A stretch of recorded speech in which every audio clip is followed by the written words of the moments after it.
Salam. Sidang jemaat yang diberkati Tuhan, Majelis Jemaat Ora Labora dengan sukacita menyambut kehadiran Bapak Ibu dalam ibadah persekutuan pada pagi hari ini. Dan untuk tertibnya ibadah pada saat ini, kami mohon supaya HP-nya dapat di-silent atau dimatikan.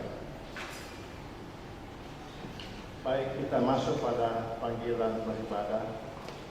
Berbahagialah orang yang Engkau pilih dan Engkau suruh mendekat untuk diam di pelataran-Mu. Kiranya kami menjadi kenyang dengan segala yang baik di rumah-Mu, di bait-Mu yang kudus.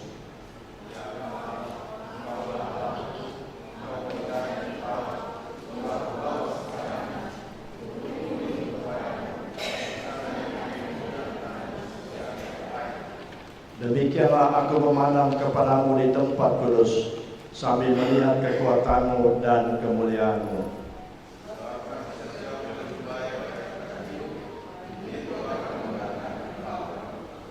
Demikianlah aku mau memuji Engkau seumur hidupku dan menaikkan tanganku demi nama-Mu. Kami jemput bangkit berdiri, kita memuji Tuhan dari Kidung Jemaat 2 baik pertama hingga 4. Suci, suci, suci.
Ayat 3 dinyanyikan semua laki-laki.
Dalam nama Allah, Bapa dan Anak dan Roh Kudus, ibadah ini ditabiskan.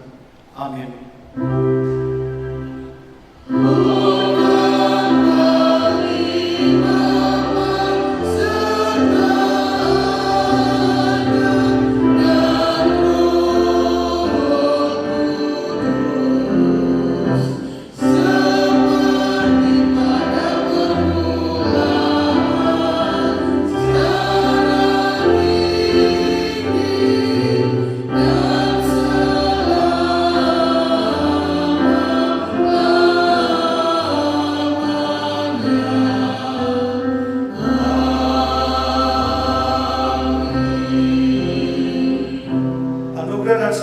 sejahtera dari Allah Bapa kita dan dari Yesus Kristus Tuhan kita menyertai saudara-saudara.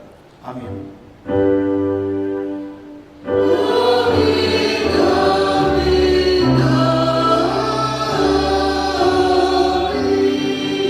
Jemaat silakan duduk.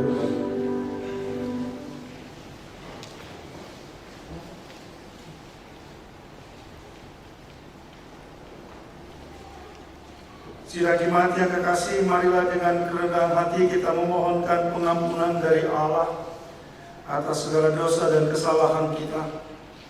Mari kita berdoa. Ya Allah, di hadapan hadirat-Mu, jemaat-Mu datang bersujud.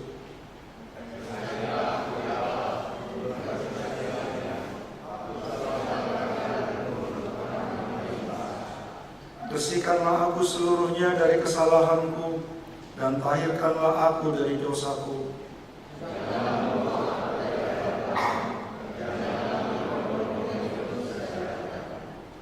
Bangkitkanlah kembali padaku karena kegirangan, karena selamat yang daripadamu, dan lengkapilah aku dengan roh yang rela. Amin. Sidang jemaat yang kekasih, sesudah kita mengaku dosa di hadapan Allah, sekarang dengarkanlah berita anugerah ini. Tuhan itu pengasih dan penyayang, Ia panjang sabar dan besar kasih setianya. Tuhan itu baik kepada semua orang dan penuh rahmat terhadap segala yang dijadikannya. Mazmur 145 ayat 8 dan 9. Jemaat sambut berita anugerah ini dengan menyanyi bersama nyanyian hidup yang penuh berbeban.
Jemaat, sesudah kita bersama mendengarkan berita anugerah, mari sekarang dengarkan hukum Tuhan sebagai amanat hidup baru. yang dengan berbalasan kita akan baca dari 1 Korintus 13 ayat 1 sampai dengan 13. Untuk itu jemaat saya jemput berdiri. Saudara-saudara, dengarkanlah olehmu hukum Tuhan sebagai amanat hidup baru yang tertulis demikian. Saudara-saudara yang kekasih, marilah kita saling mengasihi, sebab kasih itu berasal dari Allah. Dan setiap orang yang mengasihi lahir dari Allah dan mengenal Allah. Seperti firman berkata, sekalipun aku dapat berkata-kata dengan semua bahasa manusia dan bahasa malaikat, tetapi jika aku tidak mempunyai kasih, aku sama dengan gong yang berkumandang dan canang yang gemerincing.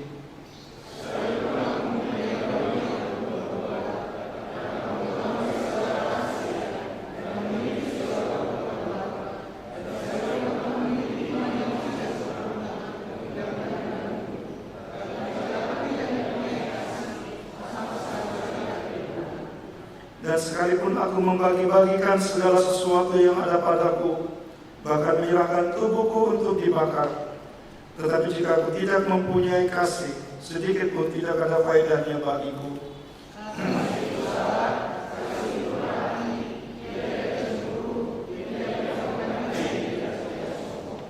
Ia tidak melakukan yang tidak sopan dan tidak mencari keuntungan diri sendiri.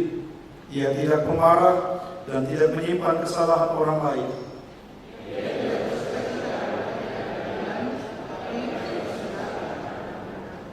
Ia menutupi segala sesuatu, percaya segala sesuatu, mengharapkan segala sesuatu, sabar menanggung segala sesuatu.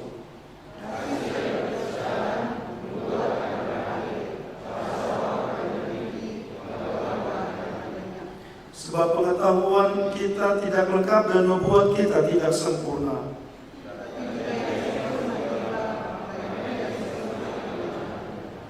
Ketika aku kanak-kanak, aku berkata-kata seperti kanak-kanak, aku merasa seperti kanak-kanak, aku berpikir seperti kanak-kanak. Sekarang sesudah aku menjadi dewasa, aku meninggalkan sifat kanak-kanak itu.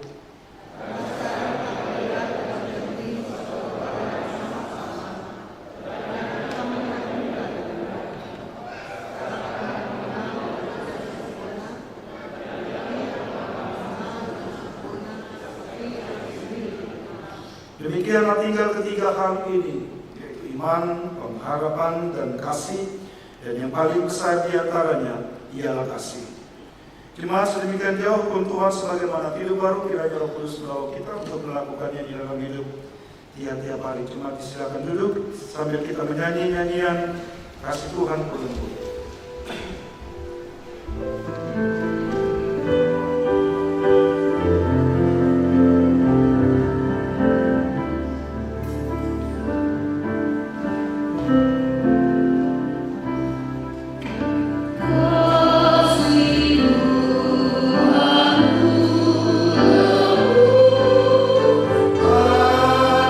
Adanya aku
Tuhan menyertai saudara-saudara. Ya Tuhan, beritahukanlah jalan-jalan-Mu kepadaku, dan tunjukkanlah itu kepadaku.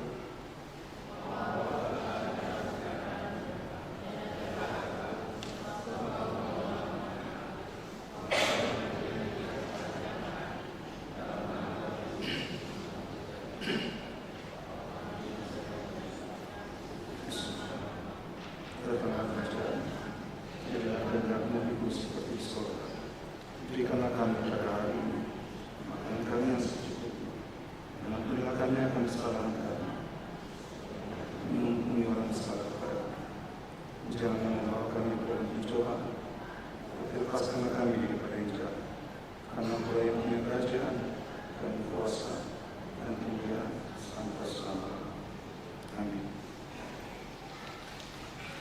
Jemaat yang terkasih, saudara-saudara yang hadir dalam ibadah ini dan juga saudara-saudara yang mengikuti ibadah ini dari rumah masing-masing, bagian Alkitab yang menjadi dasar pemberitaan di minggu ini terambil dari kitab Yesaya pasal 52. Yesaya pasal 52 ayat 1 sampai dengan ayatnya yang ke-12. Yesaya pasal 52 ayat 1 sampai dengan ayat 12. Karena ini sebuah puisi, saya mengajak saudara-saudara mari kita membacanya berbalasan. Saya menggunakan, sekali lagi, saya menggunakan Alkitab terjemahan baru 2 yang mungkin tidak terlalu sama dengan Alkitab yang ada di tangan saudara-saudara. Yesaya pasal 52 ayat 1 sampai 12, firman Tuhan tertulis demikian. Terjagalah, terjagalah, kenakanlah kekuatanmu, hai Sion. Kenakanlah pakaian kehormatanmu, hai Yerusalem, kota yang kudus. Sebab orang yang tak bersunat atau yang najis tidak akan masuk lagi ke dalammu.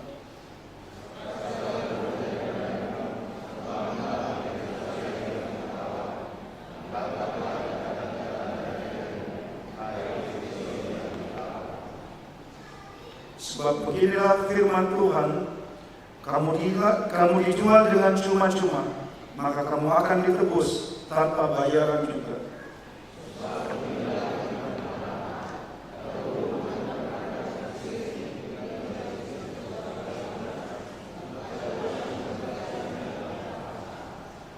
Namun sekarang apalagi urusanku di sini? Demikianlah firman Tuhan. Umatku sudah diangkut pergi begitu saja. Mereka yang berkuasa atas dia memegahkan diri. Demikianlah firman Tuhan. Dan namaku terus dihujat sepanjang hari.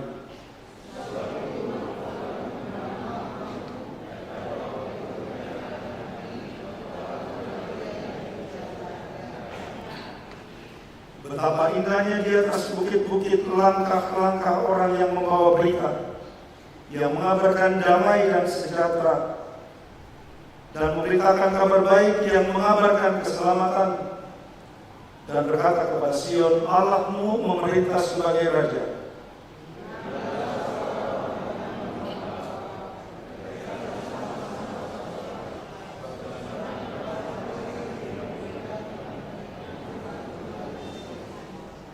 Bergembiralah, bersorak-sorailah bersama-sama, hai reruntuhan Yerusalem, sebab Tuhan telah menghibur umat-Nya, telah menebus Yerusalem.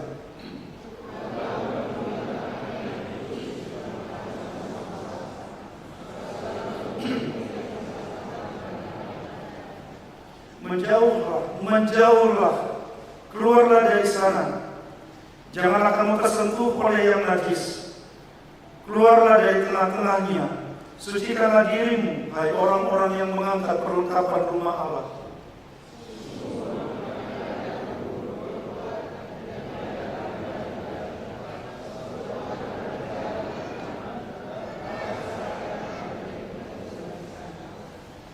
Saudara-saudara, sedemikian jauh firman Tuhan, kata Yesus Kristus yang berbahagia ialah setiap kita yang setia berkata firman-Nya dan yang memelihara dalam hidup dia tiap hari. Haleluya.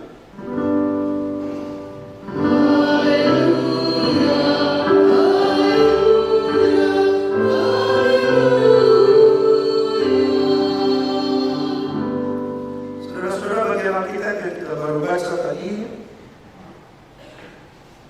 dan dari pembacaan ini kita akan merenungkan bersama-sama sebuah tema menjadi pembawa berita seperti apa kita ini. Seperti itu penekanan. Menjadi pemberita, menjadi pembawa berita seperti apa kita ini. Nah, saudara-saudara yang kekasih, media sosial sudah menjadi bagian yang hampir tidak bisa lagi dipisahkan dari hidup kita. Dia sudah mempengaruhi begitu kuat kehidupan kita. Saya yakin sebagian besar saudara-saudara yang ada di sini menggunakan media sosial untuk berinteraksi dengan yang lain. Saudara mungkin menggunakan Facebook, WhatsApp, Telegram, Twitter, atau IG, dan banyak lagi. Kita menggunakannya untuk membagikan pengalaman kehidupan kita. Kita pakai untuk memberikan informasi tentang aktivitas kita atau kegiatan yang kita sedang lakukan. Bahkan apa yang sedang kita pikirkan. Kita juga menggunakan media sosial untuk membagikan informasi yang kita tahu supaya orang lain juga tahu. Jadi media sosial, saudara-saudara, memungkinkan kita yang dulu hanya menjadi pembaca, menjadi pendengar, atau menjadi penerima informasi, sekarang kita dapat menjadi sumber informasi. Kita sekarang dapat menjadi pembawa informasi, pembawa berita. Tapi media sosial juga sering disebut dunia tipu-tipu. Saudara mengerti maksudnya? Terus panjang lebar. Janjian mau ketemu cewek atau cowok di Facebook, terus kemudian janjian ketemu, minta foto, kemudian foto yang paling cantik, begitu ketemu ternyata lain. Atau ada juga orang yang menggunakan media sosial untuk tindakan kejahatan misalnya, untuk menipu, mengambil akun orang lain yang kemudian menggunakan dengan maksud jahat.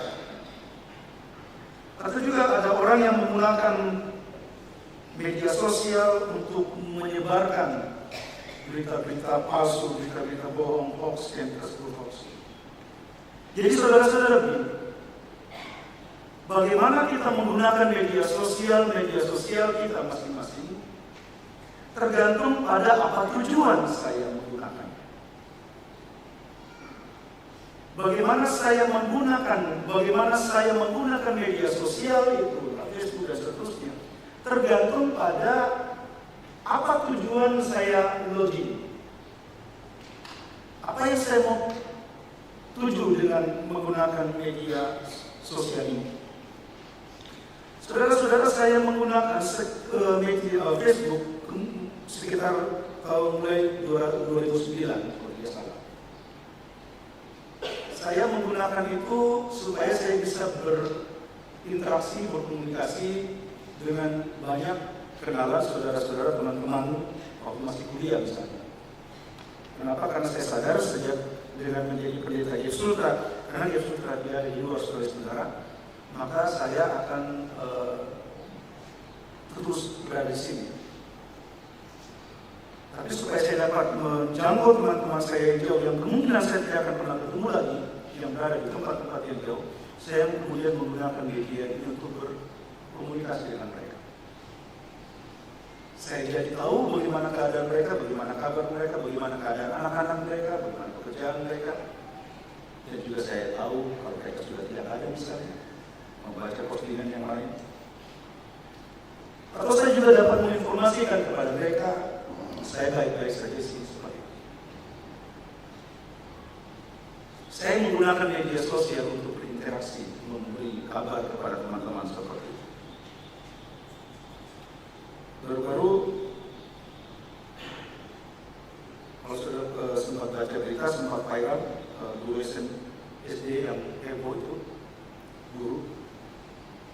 Kemudian dibagikanlah di banyak, saya terima banyak sekali berita itu. Kadang-kadang juga terpancing mau gatal-gatal juga, tapi mau gatal itu saya berpikir, saya jadi video. saya tidak mau menggunakan media ini untuk urusan-urusan yang bukan urusan saya. Saya tidak akan menggunakan akun saya untuk mengurus sesuatu yang sama sekali tidak ada kaitannya dengan saya. Itu ada yang urus orang lain. Satu kali saudara-saudara ada seorang bapak bilang begini, Pak Pendeta, coba setiap kali Pak Pendeta habis posting sesuatu yang lucu-lucu biasa, kemudian tidak lama setelah itu kemudian rip. Saya sendiri kaget dan kemudian saya periksa sebagian besar ya.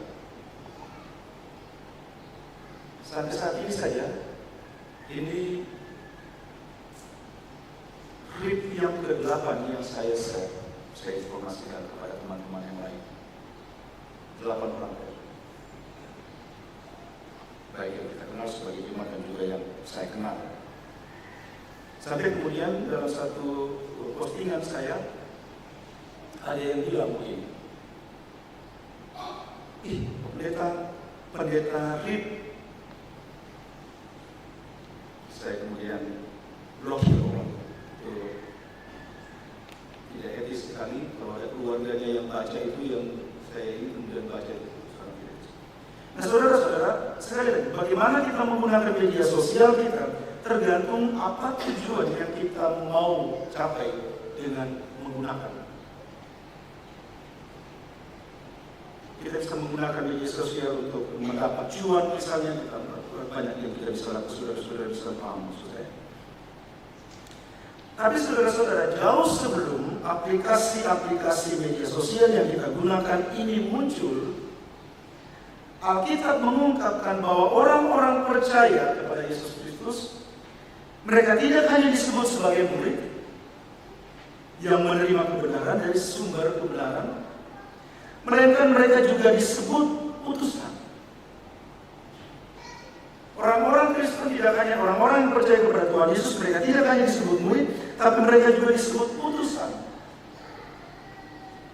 Utusan berasal dari kata rasul. Para rasul, orang-orang yang diutus. Jadi benar saudara-saudara bahwa sekarang jabatan rasul sudah tidak ada lagi gereja yang saya tahu yang menggunakan jabatan ini di dalam gereja.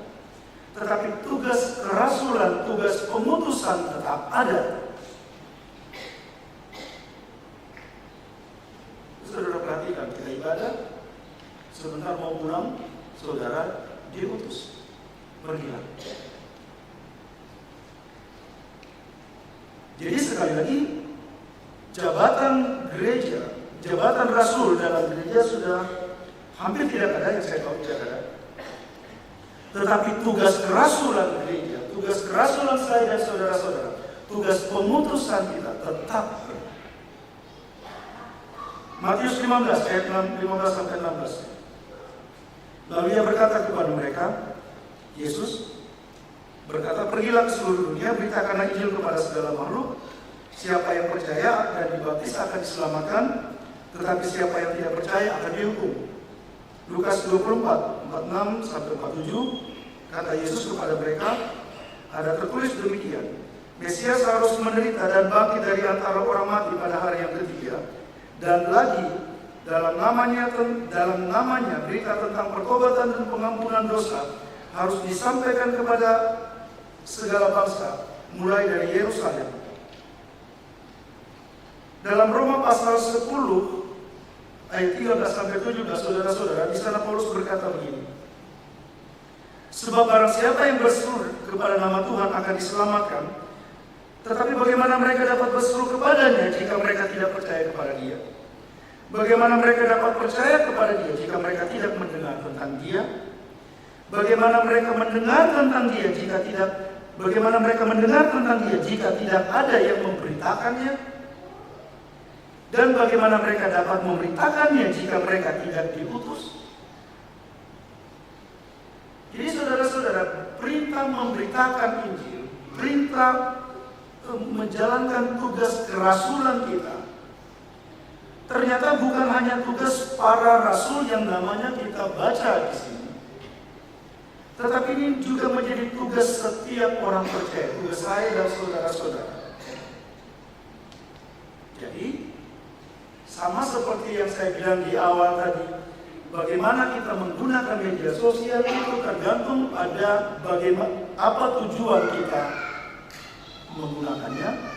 Sama seperti itu saudara-saudara, bagaimana kita menjalankan tugas kerasulan kita, bagaimana kita menjalankan tugas pemberitaan kita, tergantung pada bagaimana saudara-saudara memahami diri saudara dan panggilan saudara-saudara. Tergantung pada bagaimana saudara-saudara memahami panggilan saudara-saudara. Kalau saudara-saudara memahami bahwa hidup yang saudara terima ini adalah sebuah penugasan, sebuah penugasan, saudara akan mengerti bahwa semua yang saudara lakukan adalah bagian dari saudara-saudara menjalankan tugas keputusan saudara-saudara. Saudara bekerja lagi. Tapi kalau saudara memahami bahwa hidup ini tentang diri saudara-saudara sendiri, maka saudara-saudara akan lelah dengan diri saudara-saudara sendiri. Saudara akan membuang waktu saudara-saudara dan menyibukkan hidup saudara-saudara dengan diri saudara-saudara sendiri. Nah, bagian Alkitab yang kita baru baca saudara-saudara, dalam pembacaan kita temukan penggunaan kata terjagalah untuk ketiga kalinya dalam pasal ini. Dalam kitab Yesaya maksud saya. Terjagalah, kenakanlah kekuatanmu seperti pakaian, hai Sion.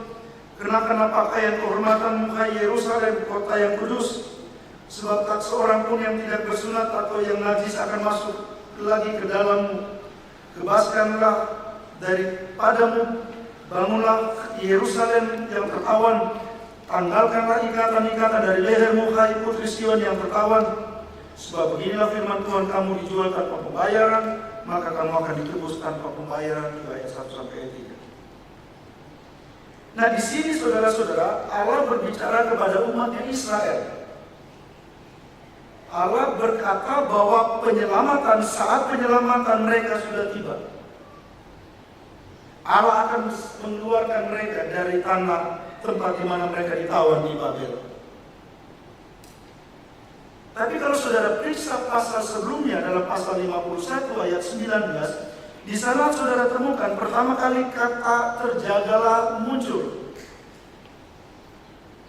Terjagalah, bangunlah hai Yerusalem. Ayat 9 pasal 51. Terjagalah, kenakanlah kekuatan hai tangan Tuhan. Terjagalah seperti zaman purbakala, pada zaman keturunan yang dahulu. Terjemahan bahasa Indonesia masa kini berbunyi begini. Bangkitlah ya Tuhan, tolonglah kami, selamatkanlah kami dengan kuasa-Mu. Jadi dalam kalimat pasal 51 ayat 9, kata terjagalah digunakan oleh umat kepada Allah. Terjagalah hai tangan Tuhan. Jadi mereka berseru kepada Tuhan supaya Tuhan jangan melupakan mereka, supaya Tuhan menyelamatkan mereka. Nah, kemudian dalam ayat 17 pasal 51 kita temukan lagi di sana kata terjagalah. Terjagalah, bangunlah hai Yerusalem, hai engkau yang telah meminum dari tangan Tuhan isi piala kehangatan murkanya. Engkau yang telah meminum, menghirup habis air isi cangkir yang memusingkan.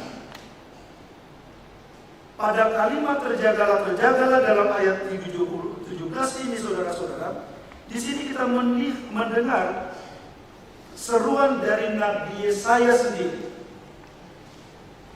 Ia berkata kepada Israel, terjagalah, bangunlah, sadarlah, kamu ada di sini itu karena dosa-dosamu. Kamu ada di sini karena dosa-dosamu. Jadi dalam kalimat ini, saudara-saudara, Nabi Yesaya hendak menyadarkan umat Israel bahwa perlawanan yang mereka alami di Babel adalah akibat dari dosa-dosa mereka. Nah, karena itu dalam pasal 52 ini kita mengerti bahwa kalimat terjagalah ternyata digunakan oleh Allah untuk menjawab seruan umat tadi yang terjagalah hai anak Tuhan. Dengan kata lain Tuhan bilang begini, kalian yang harus terjaga, kalian yang harus bangun, bukan saya. Bukan saya yang tertidur, bukan saya yang melupakan kalian. Kalianlah yang tidak mau mengenakan pakaian kehormatan. Kalianlah yang tidak mau hidup sebagai umat. Jadi Allah menunjukkan kepada mereka, bukan saya yang harus berjaga-jaga, bukan saya yang harus berjaga-jaga, bukan saya yang harus bangun. Kalian yang harus bangun. Nah, itu kemudian Allah katakan, sekarang kebaskanlah debu dari tubuhmu, lepaskanlah rantai-rantai yang melilit lehermu. Aku akan membawamu kembali kepada. Saudara-saudara, ini kalimat yang sangat indah bagi Israel yang sedang berada di dalam pembuangan. Bersiaplah, aku akan membawa kembali engkau kepadaku. Perhatikan kalimat yang di dalam ayatnya yang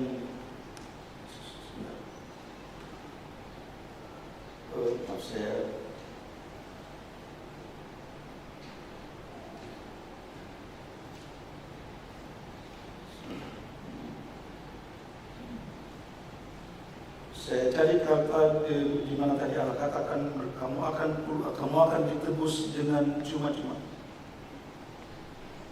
Israel akan ditebus dengan cuma-cuma. Sebab tiap seorang pun yang tak bersunat atau yang najis akan masuk lagi ke dalam. Artinya, Israel, umat Allah Israel harus bertobat dari dosa-dosa mereka untuk kembali ke tanah, ke Yerusalem, ke kota Sion.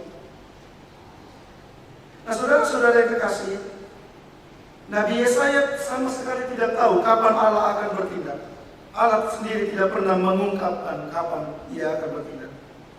Karena itu Yesaya bilang begini, betapa indahnya kelihatan dari puncak bukit-bukit kedatangan pembawa berita yang mengabarkan berita damai dan memberitakan kabar baik, yang mengabarkan berita selamat dan berkata kepada Sion, Allah itu Raja.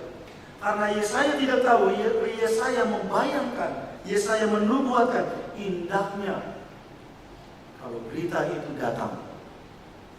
Indahnya kalau tiba saatnya ada seorang yang datang membawa berita. Sekarang janji Allah digenapi. Jadi dalam nubuat ini saudara-saudara, Yesaya menubuatkan kedatangan seorang utusan yang akan membawa berita sukacita bahwa telah tiba saatnya Allah melaksanakan semua yang dijanjikannya. Saatnya Allah menebus umatnya dengan cuma-cuma. Saatnya Allah akan mengeluarkan umat dari tanah penawanan itu. Perhatikan kalimat terakhir dalam ayat 12. Sebab Tuhan akan berjalan di depanmu dan Allah Israel akan menjadi penutup barisanmu. Kalau kamu jalan keluar, tidak akan ada yang ambil kamu, tidak akan ada yang menang kamu di belakang. Allah di depanmu dan Allah di belakang. Allah yang akan berjalan melindungi. Saudara-saudara, perhatikan Alkitab yang saya baru baca tadi, ayat 7, dan yang ada di tangan saudara-saudara. Di Alkitab yang saya pegang bunyinya begini, betapa indahnya di atas bukit-bukit langkah-langkah orang. Di situ tidak ada kata langkah-langkah. Bahkan di dalam Alkitab bahasa Indonesia masa kini di sana dikatakan, alangkah senangnya melihat kedatangan utusan. Kemudian dalam Alkitab versi Alkitab Firman yang Hidup bunyinya begini, betapa indahnya kaki orang-orang yang datang membawa berita. Saudara perhatikan, dari naskah-naskah terjemahan itu kita mendapat kesan yang ditunjuk dalam nubuat ini ialah kaki, langkah. Ini orang yang mau membawa berita, kenapa bukan mulut? Kenapa kaki? Yesaya sedang menubuatkan seorang yang akan pergi.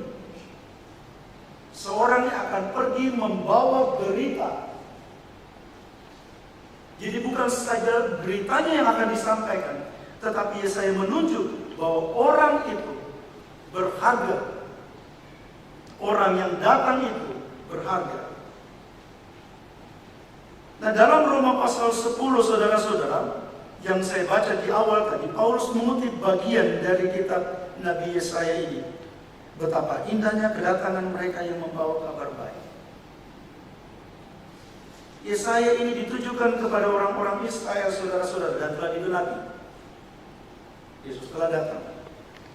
Nubuat Yesaya telah digenapi. Tetapi apakah kita harus berhenti untuk membaca dan belajar lagi dari firman Tuhan ini? Atau kita mesti mendalami untuk menemukan apa maksud Tuhan bagi saya dari teks yang kita baca ini? Sekali lagi saudara-saudara, dari Alkitab kita belajar bahwa kita bukan hanya disebut sebagai murid, tetapi kita juga adalah utusan-utusan. Kita diutus sama seperti Israel, sama seperti utusan itu, untuk memberitakan harga yang cuma-cuma yang Allah beri untuk menebus mereka. Sama seperti itu saya dan saudara-saudara juga diutus untuk memberitakan apa yang cuma-cuma Yesus berikan kepada saya dan saudara-saudara di atas kayu salib. Memberitakan dengan cuma-cuma. Efesus pasal 6 ayat 1, kakimu berkasutkanlah kerelaan untuk memberitakan Injil damai sejahtera. Kita diutus untuk memberitakan kabar baik, memberitakan Injil kepada banyak orang tentang Allah yang menjadi Raja. Saudara-saudara pasti masih ingat saya menyebut di sini, saya mengutip pernyataan seorang Miles Monroe, seorang pengkhotbah kulit hitam dari Bahama. Dia mengatakan begini: agama-agama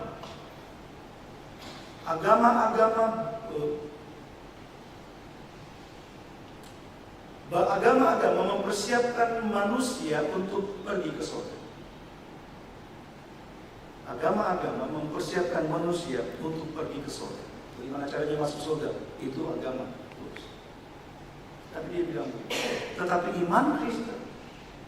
iman Kristen tidak berbicara tentang bagaimana kita pergi ke surga. Iman Kristen berbicara tentang bagaimana kita bekerja di sini. Iman Kristen berbicara tentang bagaimana kita yang warga kerajaan surga itu menghadirkan tanda kerajaan surga itu di sini, di bumi ini, di dalam hidup ini. Kita tidak bicara lagi tentang surga, kita tidak lagi urus bagaimana kita pergi ke surga. Surga, amin. Bagi saya dan saudara-saudara, di dalam Yesus yang telah mati dan bangkit, surga, amin. Keluarga kita ada di dalam surga, kata Paulus. Kalau keluarga kita ada di dalam surga, terus kenapa kita ada di sini? Kita hadir di sini untuk menghadirkan kerajaan surga itu. Itu sebabnya kita berdoa, jadilah kehendak-Mu di bumi seperti di surga. Kita warga kerajaan surga yang diutus di sini. Ini pengutusan saya dan saudara-saudara. Dan dari Yesus kita belajar, saudara-saudara. Yesus datang ke dalam dunia ini tujuannya bukan salib. Tujuan Yesus datang ke dalam dunia ini bukan salib, bukan untuk mati. Ada juga tujuannya orang mati. Tujuan Yesus datang ke dalam dunia ini ialah untuk memberitakan kerajaan Allah. Allah telah datang sebagai Raja. Itu tujuan Yesus. Dia datang untuk memberitakan Allah telah datang sebagai Raja, untuk mendirikan kerajaannya. Tapi dia sadar, untuk mendirikan kerajaan itu harus dibangun di atas darah. Jadi Yesus mengajarkan kepada kita, sama seperti Dia yang datang ke dalam dunia ini untuk memberitakan kabar sukacita Allah sekarang yang memerintah.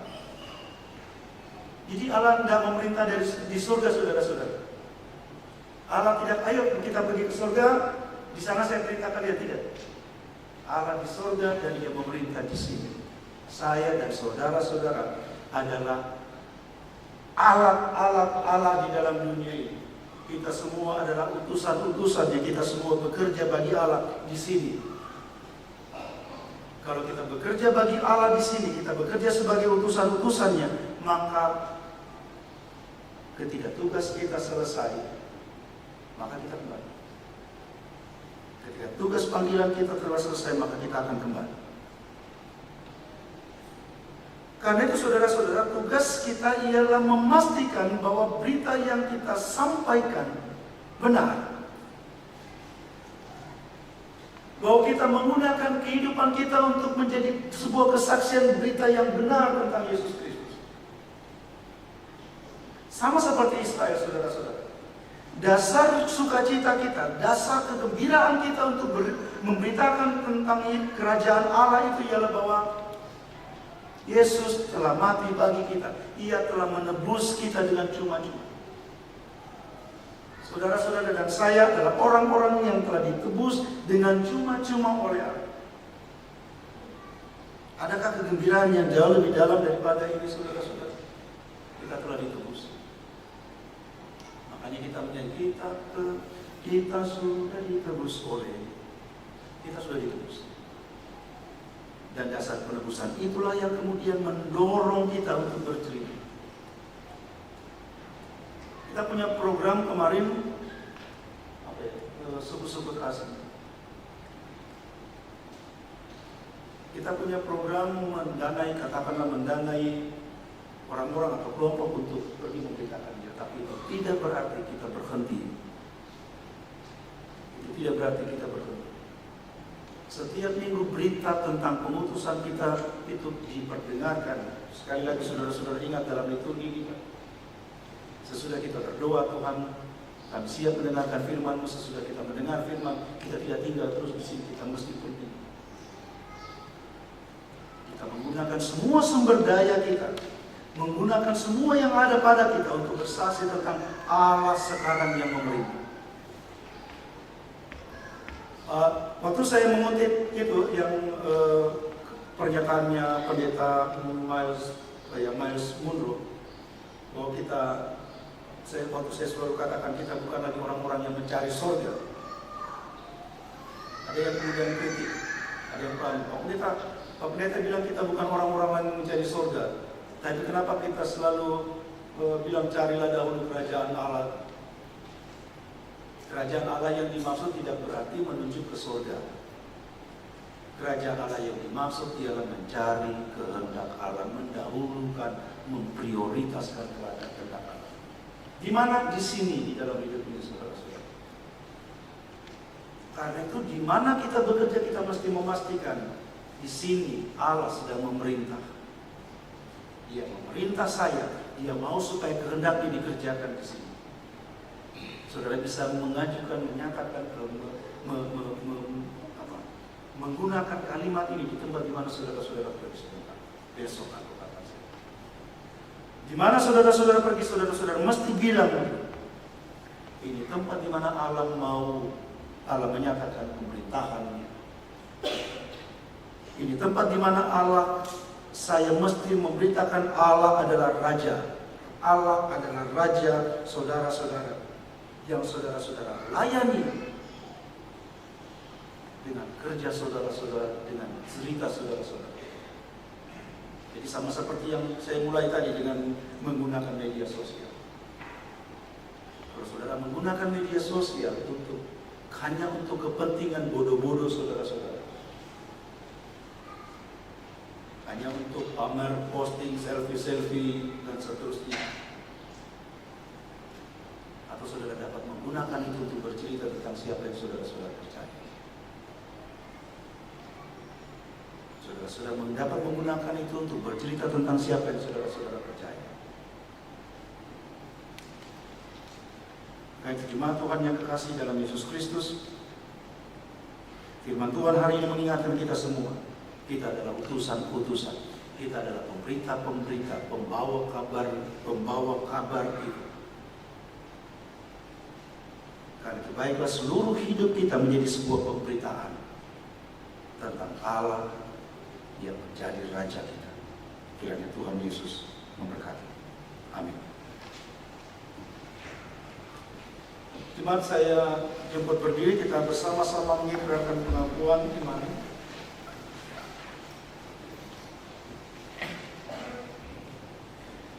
Baiklah bersama dengan semua orang percaya di segala tempat dan di sepanjang abad, baiklah kita mengikrarkan pengakuan iman dengan bersama-sama saudara-saudara menjawab pertanyaan ini. Apakah saudara-saudara sungguh-sungguh percaya kepada Allah?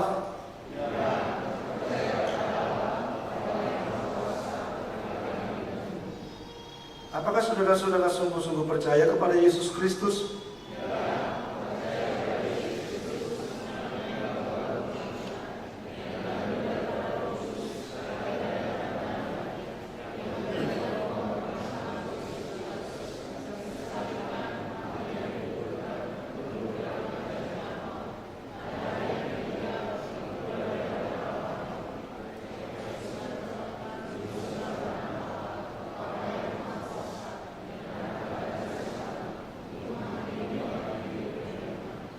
Apakah saudara-saudara sungguh-sungguh percaya kepada Roh Kudus?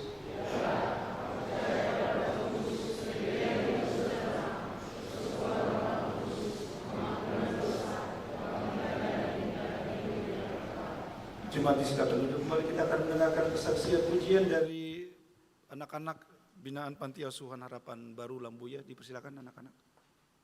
Om Pendeta.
Kita kembali akan menyaksikan persembahan pujian dari anak-anak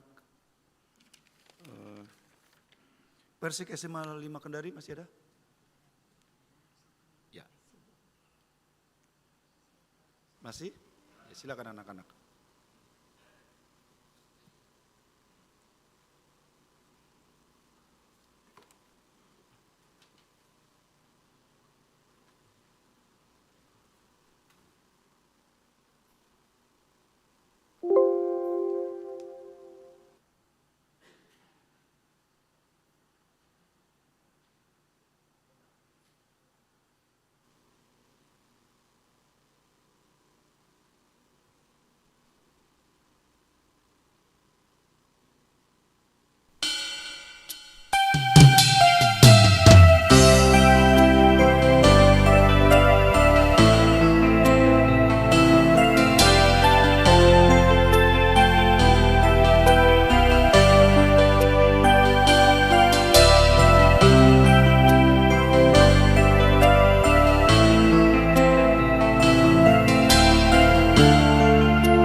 Tuhan menyertai saudara-saudara.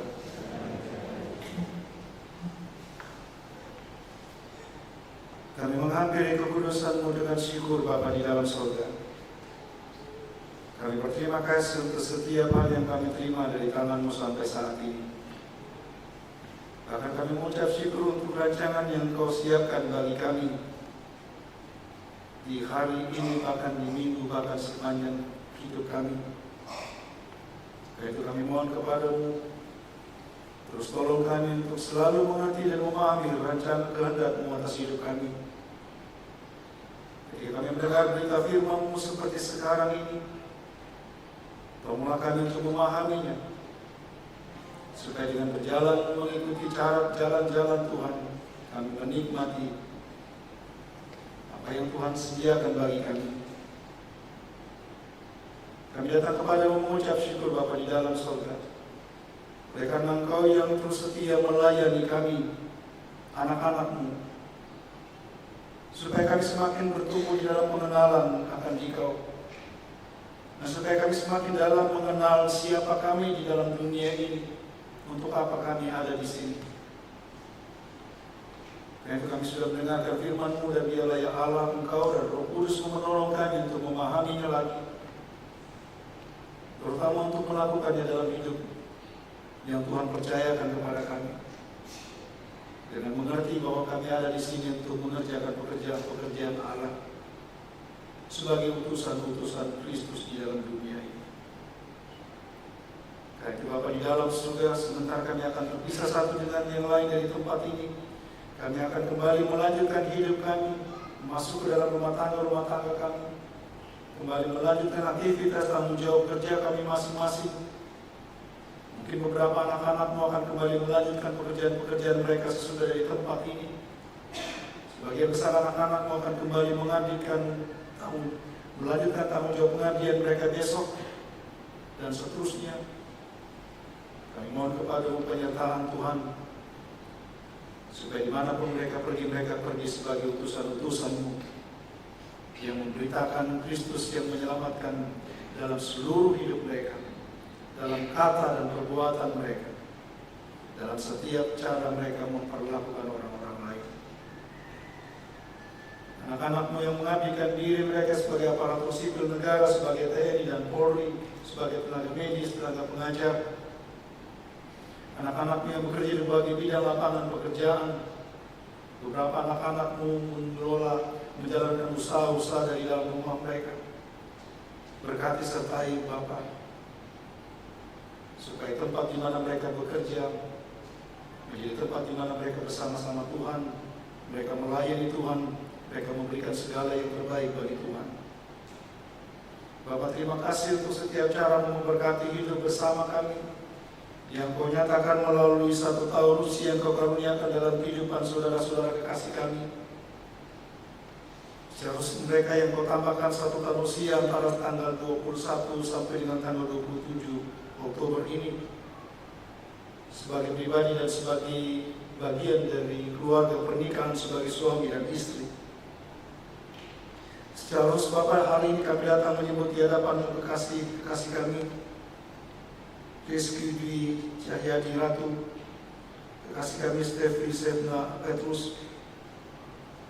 Kami menatang mereka di hadapan-Mu ya Allah, memohon Kau berkenan melanjutkan penyertaan dan kasih setia-Mu dalam kehidupan mereka di usia yang baru yang Kau karuniakan, supaya mereka berhasil dalam segala sesuatu yang Tuhan siapkan bagi mereka, dan terlebih lagi berhasil dalam mengerjakan setiap pekerjaan-pekerjaan Tuhan. Bapa di dalam surga, kami datang menaikkan syukur kami atas pemeliharaan-Mu dalam hidup kami tiap-tiap saat, untuk setiap persediaan berkat yang kami terima dari tangan-Mu, makanan, minuman, perlindungan dalam setiap perjalanan kami. Kami berterima kasih Engkau menyediakannya cukup bagi kami, bahkan berlimpah-limpah. Dari tengah persekutuan bersama kami, Bapa, kami juga rindu membawa menatang kekasih-kekasih kami, mereka yang terus bergumul dengan kelemahan tubuh dan sakit penyakit. Orang tua dalam persekutuan dan selanjut usia jemaat-Mu, Mereka yang tidak dapat lagi hadir dalam persekutuan-persekutuan, mereka mengikuti kegiatan-kegiatan jemaatmu melalui streaming YouTube jemaatmu. Berkati dan sertai Bapa, supaya karena penyertaan Tuhan, kami semuanya terus terpelihara.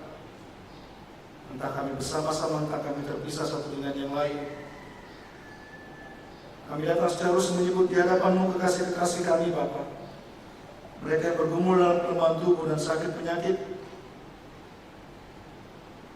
Mereka yang sedang menjalani masa-masa perawatan, pengobatan. Kami mohon kepada-Mu, lanjutkanlah penyertaan-Mu, Bapa, kepada mereka. Supaya di tengah-tengah keterbatasan fisik oleh karena sakit penyakit yang mereka alami, mereka terus menyaksikan penyertaan-Mu dalam kehidupan mereka yang menguatkan dan mengokohkan.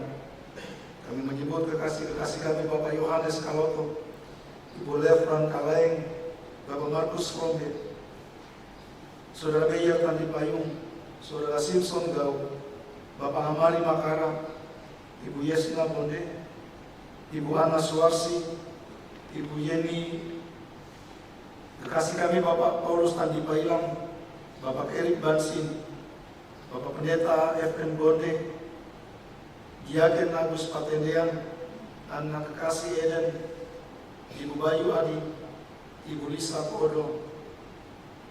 Juga kami datang di hadapan membawa kekasih kami, keluarga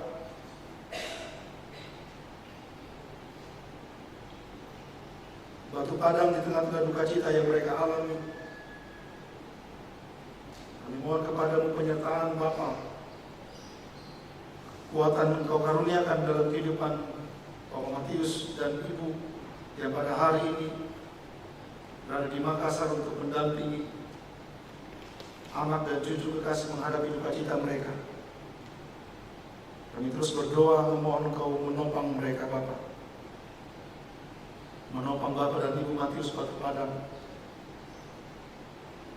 supaya mereka terus menyaksikan kehadiran dan percaya bahwa Tuhan semuanya terjadi dalam kehendak dan rancangan Tuhan bagi almarhum Pendeta Eliezer. Bapak, di dalam surga kami juga datang berdoa menyerahkan rumah tangga kami masing-masing. Kami berdoa sebagai orang tua atas anak-anak kami. Kami mengucap syukur Engkau memperkenankan kami untuk menyaksikan mereka bertumbuh dan besar. Kami mengucap syukur karena Engkau terus menolong kami, menyediakan apa yang mereka perlu. Kami mohon kepada-Mu terus sertai kami dan perlengkapi kami dengan segala yang kami perlukan, Bapa. Supaya saat bersama-sama dengan kami diperkenankan Tuhan untuk memperlengkapi anak-anak kami di dalam pengenalan akan Dikau. Saat ini kami juga datang berdoa, mengucap syukur untuk persekutuan yang kami boleh alami bersama dengan anak-anak kekasih kami dalam pelayanan Panti Asuhan Harapan Baru Labuya, bersama Bapak Pendeta Dovi yang boleh bersekutu bersama-sama siang hari ini. Kami berdoa bagi anak-anak dan bagi pengurus Panti Asuhan, kiranya Kau terus memberkati mereka, terus memelihara mereka, supaya anak-anak kami ini boleh bertumbuh dan besar di dalam pengenalan yang benar akan Dikau.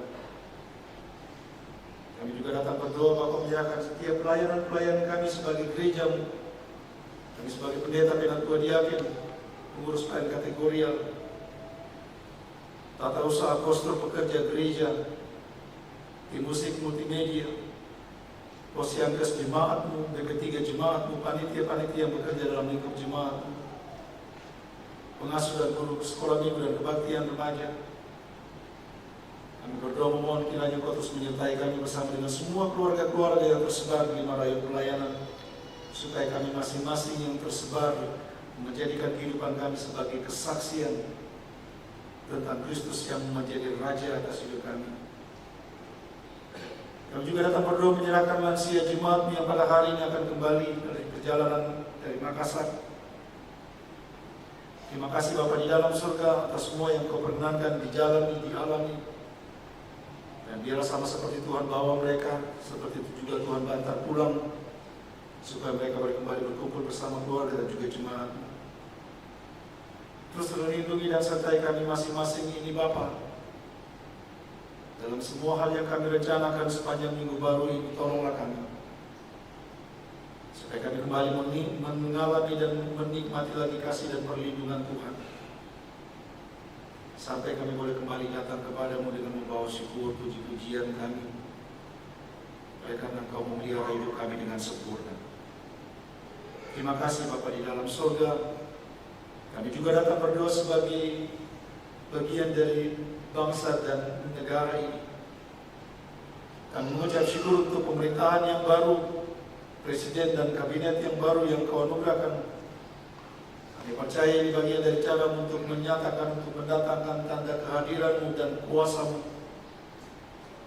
Melalui mereka Engkau sedang memperlihatkan dan menunjukkan bahwa Engkau adalah Raja. Oleh karena itu kami minta kepada Bapa di dalam surga, biarlah kuasa-Mu saja yang menjadi nyata dan dialami oleh semua orang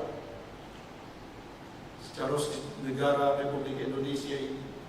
Supaya dimanapun anak-anak-Mu berada, supaya dimanapun gereja-Mu berdiri, di sana nama-Mu dipermuliakan, diberitakan, dan kerajaan-Mu ditegakkan. Kehendak-Mu diprioritaskan dalam seluruh aspek kehidupan anak-anak-Mu. Supaya dengan cara itu kami semuanya bersaksi tentang Engkau, ya Raja kami. Terima kasih Bapa, ini doa kami kepadamu, yang dengan syukur kami alaskan di dalam nama Yesus, Raja di atas segala Raja. Amin. Kita akan mendengarkan kembali puji-pujian dari anak-anak. Silakan.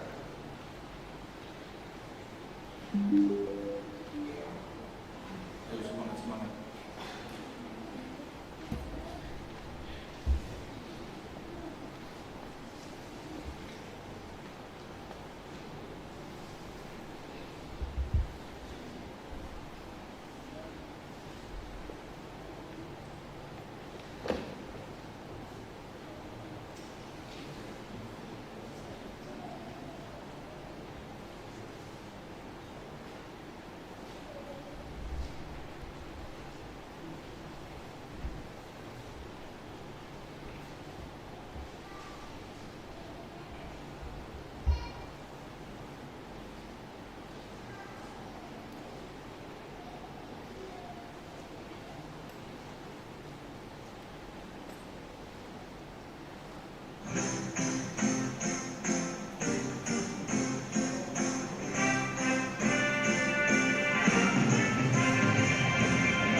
Sidang jemaat yang diberkati Tuhan, tiba saatnya kita akan membawa persembahan syukur sambil pun didengarkan.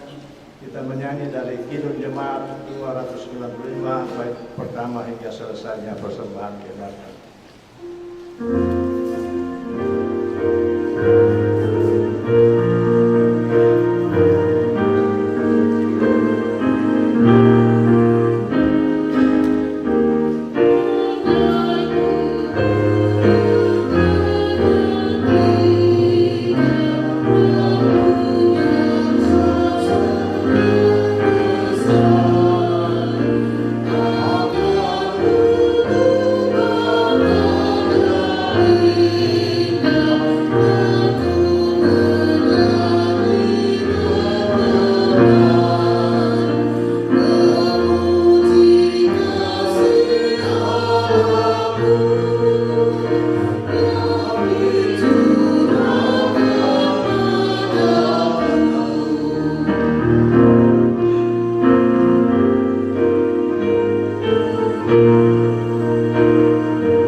Bapa yang Maha Kasih, kami mengucap syukur kepada-Mu karena Kristus telah mengorbankan hidupnya agar kami beroleh hidup dan berlimpah ke depan. Roh Kudus, serahkan kami menyerahkan seluruh hidup kami kepada-Mu. Kuduskanlah kiranya persembahan ini ya Tuhan, dan berkatilah supaya berguna dalam kebahagiaan pembangunan dan kesaksian serta pelayanan kami dan ujian jemaat. Amin.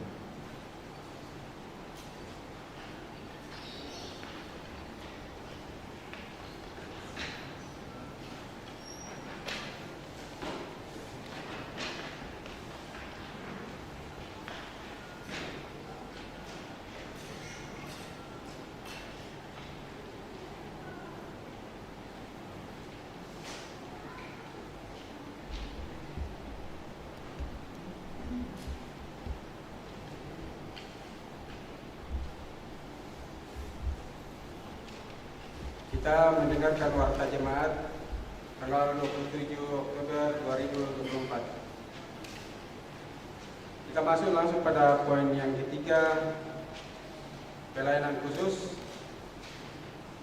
Sakramen perjamuan kudus minggu depan tanggal 3 November 2024 akan dilaksanakan.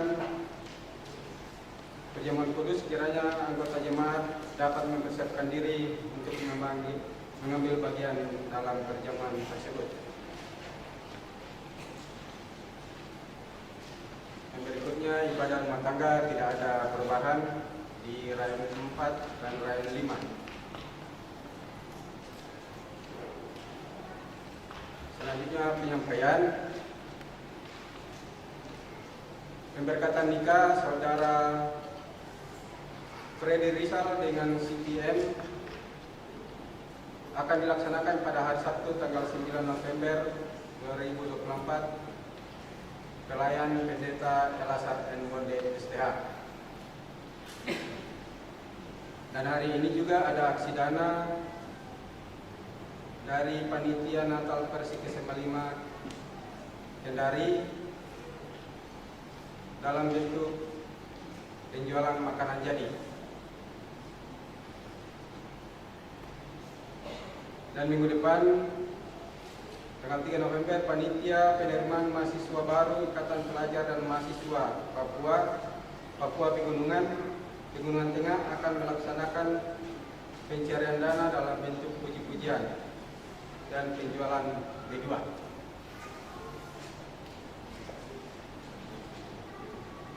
Yang terakhir, anggota jemaat yang datang beribadah pada jam kedua hari ini, laki-laki 84 orang, perempuan 65, jumlah keseluruhan 149. Sekian warta jemaat, selamat hari Minggu, Tuhan Yesus memberkati. Jemaat, kita mengakhiri ibadah ini, saya jemput saudara-saudara berdiri. Kita bersama menyanyikan nyanyian Kita Sudah Ditebus Olehnya. Kita nyanyikan pada ayat 1 dan ayatnya yang ketiga. 1 dan 3.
Tuhan memberkati engkau dan melindungi engkau.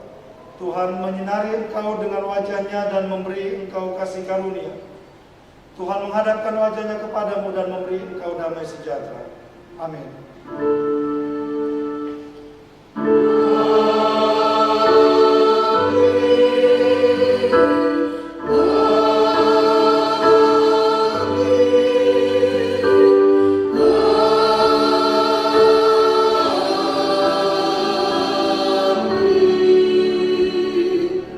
Kidung Jemaat 626 bait pertama dan ketiga, kita harus membawa berita mengakhiri seluruh rangkaian ibadah kita pada pagi hari ini.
Selamat hari Minggu, Tuhan Yesus memberkati.